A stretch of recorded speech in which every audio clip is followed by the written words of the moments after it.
Salam sejahtera Malaysia, saudara-saudara, tuan-tuan dan bapak semua.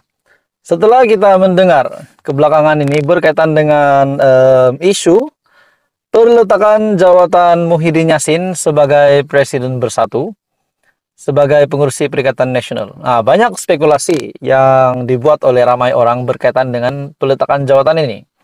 Disebabkan Muhyiddin Yassin yang kini telah berhadapan dengan beberapa pertuduhan di mahkamah, yaitu pertuduhan rasuah dan juga pengubahan uang haram. Satu RM 232,5 juta dan satu lagi RM 195 juta. Hari ini, saudara-saudara, tuan-tuan dan puan-puan semua, kita dikejutkan dengan kenyataan daripada seorang pemimpin daripada Perikatan Nasional. Ahmad Faizal buat kejutan besar. Ahmad Faizal umum lepas jawatan Ketua Armada Bersatu. Ketua Armada Parti Pribumi Bersatu Malaysia, Bersatu, Wan Ahmad Faizal Wan Ahmad Kamal mengumumkan tidak mempertahankan jawatan yang disandangnya ketika ini pada pemilihan akan datang. Jelas Wan Ahmad Faizal yang juga ahli Parlimen Machang itu, keputusan tersebut diambil susulan beliau telah melebihi umur yang sah untuk menerajui sayap parti itu. Bermakna, tuan-tuan dan bapak semua, seorang lagi pemimpin di dalam Parti Bersatu akan meletakkan jawatan, yaitu Wan Ahmad Wan Faizal. Menurutnya, beliau tidak akan mempertahankan jawatan yang disandangnya pada pemilihan akan datang. Jelas beliau lagi, yaitu beliau juga adalah ahli Parlimen Machang. Keputusan tersebut diambil susulan beliau telah melebihi umur. Jadi menurut kenyataan ini juga artikel daripada Sinar Harian, jadi saya akan wariskan armada kepada perwakilan untuk teruskan pertempuran akan datang. Katanya ketika menyampaikan ucapan dasar pada Perhimpunan Agung Tahunan Armada pada Sabtu. Tambahnya lagi, pemilihan parti yang dijadwal berlangsung pada Oktober depan akan menentukan calon yang akan menggantikan tempatnya nanti. Wan Ahmad Faizal dipilih sebagai Ketua Armada dalam pemilihan parti itu pada Ogos tahun 2020. Beliau pada ketika itu menewaskan pesaing tunggalnya Muzamil Ismail yang merupakan exco Armada. Jadi saudara-saudara, kita digembarkan dengan satu lagi peletakan jawatan daripada seorang lagi pemimpin ataupun ahli Parlimen Bersatu. Jadi saudara-saudara, berkaitan dengan status Muhyiddin Yassin pula, kita tahu sebelum ini Ketua Penerangan Bersatu Razali Idris membuat kenyataan bahwa pemimpin Bersatu tidak akan mahu Muhyiddin untuk meletakkan jawatan. Jadi untuk status terkini Muhyiddin Yassin sebagai pengurusi Perikatan Nasional dan juga Presiden Bersatu, setakat ini belum ada apa-apa kabar bahwa menunjukkan Muhyiddin Yassin akan meletakkan jawatan. Jadi saudara-saudara, pada akhirnya Muhyiddin Yassin walaupun sedang menerima ataupun berhadapan dengan pertuduhan di mahkamah, pertuduhan rasuah sebanyak RM 232,5 juta dan juga pengubahan uang haram RM 195 juta. Pada akhirnya status beliau masih lagi sebagai Presiden Bersatu dan juga pengurusi PN.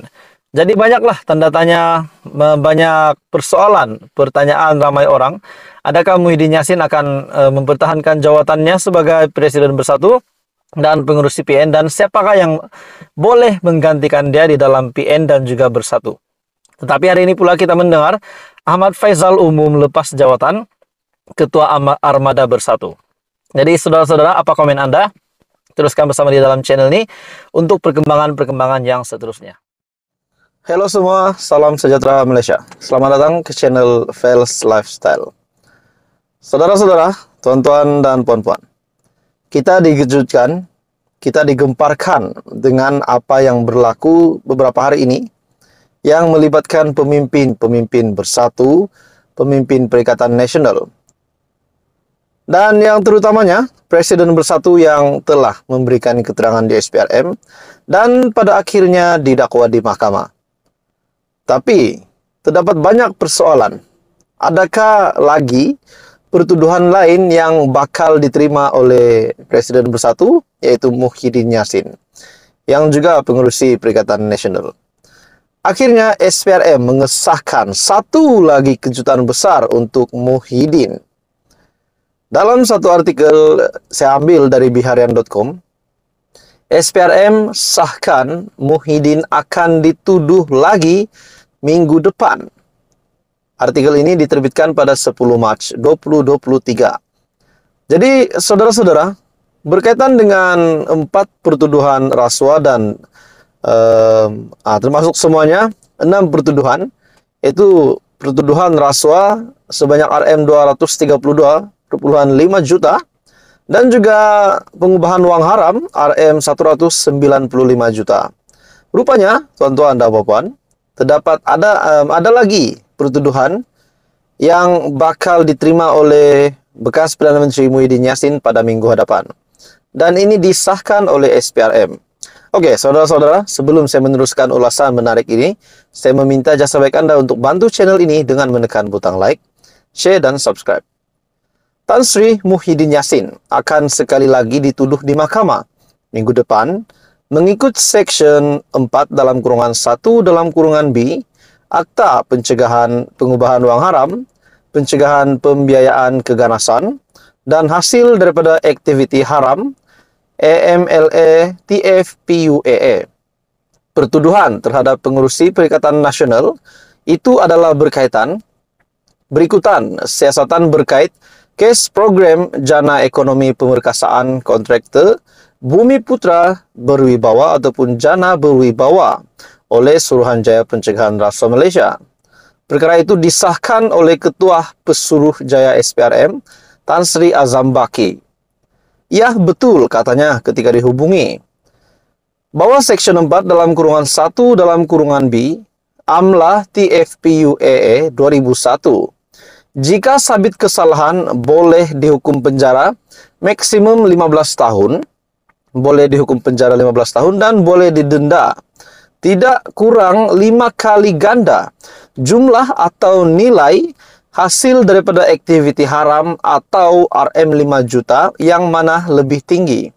Jadi, saudara-saudara, sekiranya Muhyiddin Yassin memang benar-benar bersalah, disabitkan kesalahan, dibuktikan bersalah, tidak mustahil untuk Muhyiddin Yassin akan dipenjara maksimum 15 tahun menurut section ini, yaitu di bawah Section 4(1)(b) AMLA TFPUAA 2001 jika sabit kesalahan. Namun jika tidak, memang tidak akan dipenjara dan tidak akan didenda. Sebelum ini, sejurus selepas Muhyiddin Yassin dibebaskan SPRM, Muhyiddin yang juga Presiden Bersatu mengesahkan beliau akan berdepan 7 pertuduhan mahkamah. Bekas Perdana Menteri itu didakwa di Mahkamah Session baru-baru ini atas 6 pertuduhan meliputi 4 menggunakan kedudukan untuk mendapatkan rasuah sebanyak Rm232,5 juta dan 2 lagi pengubahan uang haram membabitkan Rm195 juta. Bagaimanapun, Muhyiddin atau nama sebenarnya Mahyadin Mat Yassin mengaku tidak bersalah. Jadi saudara-saudara, ada satu lagi pertuduhan menurut SPRM yang akan diterima oleh Muhyiddin Yassin pada minggu hadapan. Teruskan bersama di dalam channel ini untuk perkembangan-perkembangan yang lain. Jangan lupa tekan butang like, share, dan subscribe.